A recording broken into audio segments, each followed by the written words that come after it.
नमस्कार दोस्तों।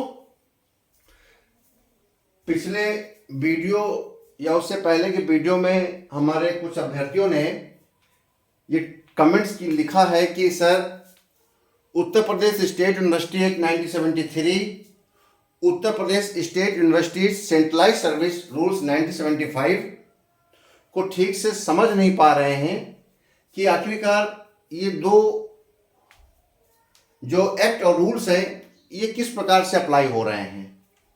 तो इसके संबंध में एक छोटा सा वीडियो मैंने आपके लिए अलग से बना दिया है, क्योंकि ये बात सही है कि अगर आपको ये कॉन्सेप्ट नहीं क्लियर होगा तो फिर आप इस परीक्षा के साक्षात्कार में आप असमंजस की स्थिति में रहेंगे कि इस परीक्षा को क्वालिफाई तो कर गए हैं, साक्षात्कार देने जा रहे हैं, तो एक असमंजस की स्थिति में है कि हमको किस प्रकार से काम करना है, कैसे काम करना है, ये स्पष्ट नहीं हो पा रहा है। तो देखिए, आपके लिए हम ये वीडियो लेकर आए हैं, अच्छे से समझ लीजिएगा कि आपको मैंने कई बार कहा है कि उत्तर प्रदेश स्टेट यूनिवर्सिटीज एक्ट 1973 बनाया गया था और ये कहा गया था कि हायर एजुकेशन के अंतर्गत जितने भी विश्वविद्यालय बनाए जाएंगे या पहले से हैं, जो पहले से चल रहे हैं, जैसे लखनऊ विश्वविद्यालय, आपका आगरा विश्वविद्यालय, ये सब पहले से चल रहे थे 1973 से पहले से। तो जो पहले से चल रहे हैं या अब जो 1973 के बाद जो नए राज्य विश्वविद्यालय बनाए जाएंगे, उनको इस कानून के से आच्छादित कर दिया जाएगा, उन पर यूनिवर्सिटी का ये एक्ट लागू हो जाएगा। ये सारे राज्य विश्वविद्यालय इस एक्ट में जिस प्रकार से जो अनुच्छेद हैं, जो आर्टिकल हैं, जो सेक्शंस हैं, उनको फॉलो करेंगे, उनको ध्यान में रखते हुए बनाएंगे। और ये जो उत्तर प्रदेश स्टेट यूनिवर्सिटी एक्ट 1973 है, इसमें कुछ बातों को वह राज्यपाल महोदय के लिए, सरकार के लिए और विश्वविद्यालय के लिए छोड़ देगा कि किन किन मामलों में वो नए नियम बना सकते हैं। तो इस एक्ट में कुछ चीज़ें छोड़ दिया था कि आप इनकी सेवा शर्तें, इनकी भर्ती का तरीका आप स्वयं कर लीजिएगा, बाद में कानून बना के, नियम बनाकर आप उल्लेख कर दीजिएगा। तो उत्तर प्रदेश स्टेट यूनिवर्सिटी एक्ट में 1 से लेकर 90, 95, 96 आर्टिकल हैं और उसी आर्टिकल में, उसी सेक्शन में, संविधान में जो सेक्शन होते हैं उनको हम आर्टिकल कहते हैं और जो कानून में सेक्शन होते हैं, नियम होते हैं, उनको हम सेक्शन कहते हैं। ठीक है। तो चूंकि एक्ट है, ये कानून है, ये अधिनियम है, तो इसमें हम सेक्शन की बात करेंगे। तो ये जो उत्तर प्रदेश स्टेट यूनिवर्सिटी एक्ट 1973 बनाया गया, उसमें जब अधिकारियों की बात आई तो उन्होंने सारे अधिकारियों का उल्लेख किया, वाइस चांसलर का उल्लेख किया, चांसलर का उल्लेख किया, कहा कि चांसलर गवर्नर होंगे, बताया कि वाइस चांसलर गवर्नर नियुक्त करेगा, उनके काम बताया कि फाइनेंस ऑफिसर फाइनेंस डिपार्टमेंट का होगा गवर्नमेंट के, उसको लेंगे। उन्होंने डीन, डिपार्टमेंट सबको डिफाइन किया, कंट्रोलर ऑफ एग्जामिनेशन, और साथ ही साथ सेक्शन 17 में, 18 में उन्होंने रजिस्ट्रार को भी डिफाइन किया। उन्होंने कहा कि उत्तर प्रदेश स्टेट यूनिवर्सिटी एक्ट 1973 के सेक्शन 18 में उन्होंने एक अधिकारी का उल्लेख किया, वो था रजिस्ट्रार। उन्होंने कहा कि विश्वविद्यालय का एक रजिस्ट्रार होगा जो यूनिवर्सिटी के सारे डॉक्यूमेंट्स को ऑथेंटिकेट करेगा, सेफ रखेगा और यूनिवर्सिटी की जो कॉमन सील है उसको भी सुरक्षित अपने पास रखेगा। इसीलिए रजिस्ट्रार की तैनाती किया गया और रजिस्ट्रार विभिन्न कमेटीज का मेंबर सेक्रेटरी होगा। ये कुछ काम बताए और कहा कि समय समय पर रजिस्ट्रार की कामों के बारे में आपका स्टेटस और जो भी नियम होंगे वो आगे बनाए जाएंगे।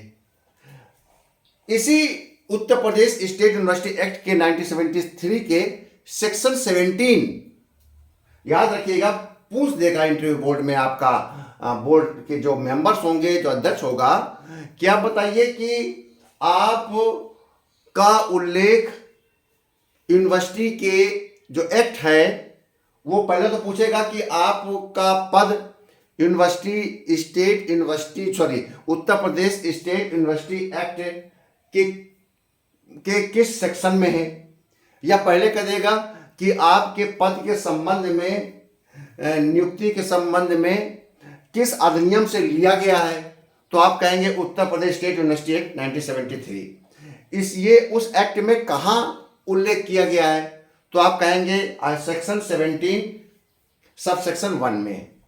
तो देखिए सेक्शन 17 के सब सेक्शन 1 में कहा गया है जहां से आपके पद का जन्म हुआ है, जहां पर आपके पद का उल्लेख किया गया है। जो स्टेट का यूनिवर्सिटी एक्ट है 1973 जिसके अंतर्गत इस समय लगभग 21-22 विश्वविद्यालय काम कर रहे हैं, उन्हीं विश्वविद्यालयों में आपकी तैनाती होगी।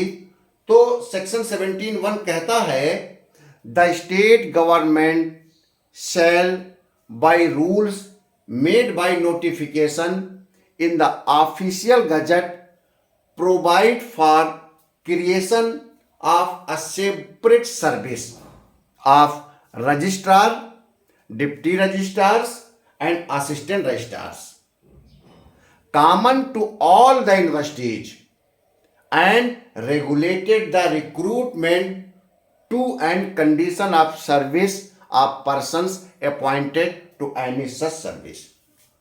उन्होंने कहा 17(1) में कि हम राज्य सरकार पर छोड़ देते हैं कि वो ऑफिशियल गजट में नोटिफिकेशन करके registrar, deputy registrar, assistant registrar संबंधी सेवा का अलग से नियम बना ले, और ये नियम और सेवा के रूल्स सभी विश्वविद्यालयों के भर्ती और सेवा शर्तें जो भी अपॉइंटमेंट होंगे अधिकारी कर्मचारी उन सब पर समान रूप से लागू होगा सभी विश्वविद्यालयों में।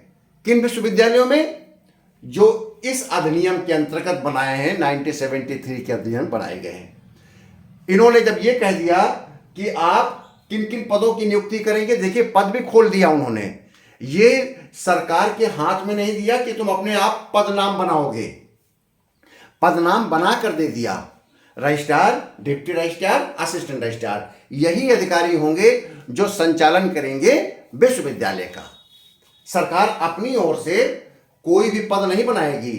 इसको विधानसभा ने प्रस्ताव को एक्ट के रूप में पारित करके ये कानून बनाया और सरकार के हाथ में छोड़ दिया कि इनकी भर्ती का तरीका, इनकी सेवा शर्तें, इसके बारे में निर्णय ले। ठीक, तो आर्टिकल यही सेक्शन 17 सब सेक्शन 1 का प्रयोग करते हुए यह सन 73 में लागू हो गया। तो फिर 2 साल के अंदर सरकार ने Uttar Pradesh state universities centralise service rules 1975 बनाया। किसके अंतर्गत बनाया? Section 17(1) of UP state universities act 1973। ठीक, क्या लिखा कानून? जब ये सेवा नियमावली बनाई तो सबसे पहली लाइन लिखी गई, the governor is pleased to make the following rules for the creation of separate service of the registrar, deputy registrar and assistant registrar common to all universities. ये सेवाएं सभी यूनिवर्सिटी के लिए कॉमन है। कौन सी यूनिवर्सिटीज? यहां क्लियर कर दिया, विच द अफॉरसेड एक्ट अप्लाइज। उन सभी विश्वविद्यालयों पर ये सेवाएं लागू होंगी जो विश्वविद्यालय इस अधिनियम से चल रहे हैं। कौन से अधिनियम से? यूपी उत्तर प्रदेश स्टेट यूनिवर्सिटीज एक्ट 1973। जितनी भी यूनिवर्सिटी इस एक्ट के अंतर्गत बनाई जाएंगी उन सारी यूनिवर्सिटीज में ये अधिकारी काम करेंगे। आगे क्या लिखा? For regulating the recruitment to and condition of service of person appointed to any such service.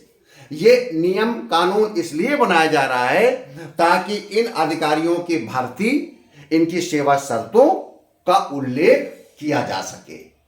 ठीक, तो ये बना दिया उन्होंने। जब भी कोई अधिकारी या कर्मचारी किसी सेवा में जाता है तो उसके लिए सेवा नियमावली का होना जरूरी है। अगर सेवा नियमावली नहीं है तो फिर वो कैडर पोस्ट नहीं है। ठीक है। तो अब जब ये Uttar Pradesh state universities centralise service rules 1975 बनाया तो ये कहा गया कि इसमें 3 प्रकार की भर्ती होगी। इस नियमावली में क्या क्या बातें उल्लेख हैं, इसमें कंटेंट है जो मैंने संक्षेप में लिख दिया है कंटेंट, क्योंकि 60 से 70 पेज की नियमावली है, आपको जब पढ़ना होगा तो पढ़ लीजिएगा। अब उसका कंटेंट बता रहा हूं, अगर इसके संबंध में आपको कोई क्वेरी हो तो आप जरूर कमेंट्स करिएगा। आपके कमेंट्स पर ही आपके जिज्ञासाएं और मेरा भी ज्ञान चक्षु खुलेगा, उसमें विस्तार से जाऊंगा, आपका इंटरव्यू उतना ही मजबूत होता जाएगा। कोई क्षेत्र छूटे तो आप मुझे जरूर ध्यान केंद्रित करिएगा कि सर अगर इस पर ये इंपॉर्टेंट टॉपिक है तो इस पर कोई कमेंट्स, इस पर कोई एक कमेंट्स या इस पर कोई नया वीडियो जरूर अपलोड कीजिएगा। अपनी जिज्ञासाएं जरूर लिखिए। अगर उपयोगी होगी उस पर वीडियो आ जाएगा, अनुपयोगी होगी तो समझ लीजिएगा, अगर 7 से 10 दिन के अंदर वीडियो नहीं आया तो समझ लीजिएगा अनुपयोगी है। ठीक है। तो इस में कंटेंट क्या है, Uttar Pradesh state universities centralise service rules 1975 scale of pay, आपकी अगर जो भर्ती होगी उसका पे स्केल क्या होगा, स्ट्रेंथ कितनी संख्या होगी, मतलब कि टोटल कैडर में कितने रजिस्ट्रार होंगे, कितने डिप्टी रजिस्ट्रार होंगे, कितने असिस्टेंट रजिस्ट्रार होंगे। रिक्रूटमेंट भर्ती का तरीका क्या होगा, क्वालिफिकेशन क्या योग्यता मांगी जाएगी, जैसे कि जो योग्यता मांगी जाती है स्नातक पास और 7 साल की लेखा तथा हिंदी अंग्रेजी आलेखन का ज्ञान, ये क्वालिफिकेशन उसी में लिखी गई है। प्रमोशंस कैसे पदोन्नत होगा, असिस्टेंट रजिस्ट्रार से डिप्टी रजिस्ट्रार, डिप्टी रजिस्ट्रार से रजिस्ट्रार कैसे पदोन्नत होगा, असिस्टेंट रजिस्ट्रार में डायरेक्ट कैसे आएंगे, पदोन्नत के द्वारा कैसे आएंगे, ये इसके बारे में प्रमोशंस के बारे में पूरी उल्लेख है। अपॉइंटमेंट्स कैसे नियुक्ति होगी, प्रोबेशन कोई व्यक्ति भर्ती होगा तो कितने साल का प्रोबेशन में रहना पड़ेगा, कंफर्मेशन कब उसको स्थायी किया जाएगा, सीनियरिटी आपके assistant registrar, deputy registrar, registrar की सीनियरिटी किस तरीके से निर्धारित की जाएगी, ट्रांसफर कहां कहां आपका ट्रांसफर हो सकता है, यह भी आपके नियमावली में लिखा हुआ है। सर्विस रूल्स आपकी सेवा शर्तें क्या हैं, लीव आपको कितने प्रकार की कैसे छुट्टी मिलेगी, जीपीएफ मिलेगा, जीपीएफ को किस प्रकार से रखरखाव किया जाएगा, आपका सेवानिवृत्ति किस एज में की जाएगी, इन सब पूरी कहानी का उल्लेख आपके पद के संबंध में पूरा एक विस्तार। आप जब आप कोई काम करेंगे अपना तो आप इसी को पढ़ेंगे अपने सर्विस रूल्स को और देखेंगे कि आपके सेवा शर्तें क्या हैं। Uttar Pradesh state university centralise service rules 1975 जिसके अंतर्गत आपकी भर्ती हो रही है, उसके अंतर्गत आपको इन बातों को ध्यान रखना पड़ेगा। तो मुझे पूरा विश्वास है कि आपको ये वीडियो अच्छा लगा होगा। इससे आप Uttar Pradesh state universities act 1973 समझ पाए होंगे और Uttar Pradesh state universities centralise service rules 1975 समझ पाए होंगे। 1973 का जो एक्ट है ये विश्वविद्यालयों के निर्माण का एक ढांचा है कि निर्माण करते समय किन किन बातों को ध्यान रखेंगे, और जो आपका दूसरा है ये बताता है कि जो आप सेक्शन 17 में एक्ट में ये लिख दिया गया है कि विश्वविद्यालय के कुछ अधिकारी होंगे, उन अधिकारियों का नाम registrar, deputy registrar, assistant registrar होंगे। इनकी भर्ती के तरीके बाद में महामहिम राज्यपाल यानी कि सरकार बना लेगी। तो इस अधिकार को स्वीकार करते हुए, आदेश को स्वीकार करते हुए जो एक्ट 1973 था उसको स्वीकार करते हुए 1975 में ये रूलिंग बनाई गई और उसी के अधीन आपकी तैनाती की जाएगी। मुझे पूरा विश्वास है आपको वीडियो अच्छा लगा है तो आप लाइक करिए, सब्सक्राइब करिए और प्रत्येक वीडियो का स्क्रीनशॉट या समय समय पर कोई अगर हम नोट्स अपलोड करेंगे तो मेरे टेलीग्राम चैनल में आप जरूर जाकर देख लें, नोट्स बना लें, पढ़ लें और आप मेरे यूट्यूब को लाइक करें, सब्सक्राइब करें। ये केवल किसी एक पर्टिकुलर परीक्षा के लिए नहीं है, ये सामान्य ज्ञान है। जो शिक्षा के क्षेत्र में यूजीसी नेट की तैयारी कर रहे हैं, जो टीचर बनने जा रहे हैं, असिस्टेंट प्रोफेसर का एग्जाम देने जा रहे हैं, वो सब विश्वविद्यालय के बारे में, एक्ट के बारे में इसको पढ़कर, इसको सुनकर अपनी अच्छी तैयारी कर सकते हैं। बहुत बहुत धन्यवाद। यह एक निःशुल्क वीडियो है, निःशुल्क चैनल है, अधिक से अधिक लोग इसको लाइक सब्सक्राइब करें। धन्यवाद।